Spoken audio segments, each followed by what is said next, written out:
નમસ્કાર. મોરબી જિલ્લાના માળિયા વિસ્તારમાં પોલીસે વિશાળ કોમ્બિંગ અને સર્ચ ઓપરેશન હાથ ધરી કાયદો વ્યવસ્થા જાળવવા સઘન કાર્યવાહી કરી. આ દરમિયાન દેશી તમંચો, 23 જીવતા કાર્ટીઝ અને અન્ય ઘાતક હથિયારો જપ્ત કરવામાં આવ્યા છે. સાથે જ વોન્ટેડ અને પેરોલ જમ્પ કરનાર આરોપીઓને ઝડપી પાડવામાં આવ્યા. ટ્રાફિક નિયમોના ભંગ બદલ 36 વાહનોને ડિટેઇન કરી દંડાત્મક કાર્યવાહી પણ હાથ ધરાઈ છે. વધુ સમાચાર માટે જોડાયેલા રહો આરપી ગુજરાત ન્યૂઝ, રાજકોટ. ગયા મહિનામાં માળિયા પોલીસ સ્ટેશનમાં એક મર્ડરનો અને એક 307 મુજબ જૂની આઈપીસી 307 મુજબનો ગુનો દાખલ થયેલો હતો. એમાં આર્મ્સ હથિયારનો પણ ઉપયોગ થયેલો હતો. તો અમારા રેન્જ આઈજીપી શ્રી કોરડિયા સરની સૂચના અને એમના માર્ગદર્શન હેઠળ સમગ્ર જિલ્લાની પોલીસ સાથે અમે માળિયામાં આજે મેગા કોમ્બિંગ કરેલું છે. આ જે મેગા કોમ્બિંગ થયું એમાં 3 ડીવાયએસપી શ્રીઓ, 15 જેટલા પોલીસ ઇન્સ્પેક્ટર, 32 જેટલા પીએસઆઈ અને 400 જેટલા પોલીસ કર્મચારીઓનો સમાવેશ થાય છે. એમાં અમે સાથે સાથે બીડીડીએસની ટીમ પણ સાથે રાખેલી હતી.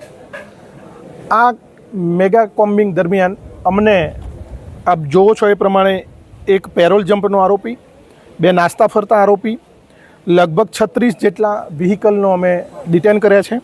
11,500 જેટલો સ્થળદંડ કરેલો છે.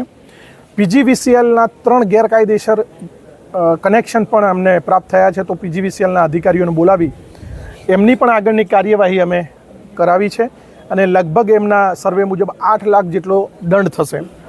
આપ જોઈ રહ્યા છો એમ અમને એક કટ્ટુ દેશી બનાવટનું હથિયાર અમને પ્રાપ્ત થયું છે. સાથે સાથે 23 જીવતા રાઉન્ડ પણ અમને પ્રાપ્ત થયા છે. 3 જેટલી એરગન છે.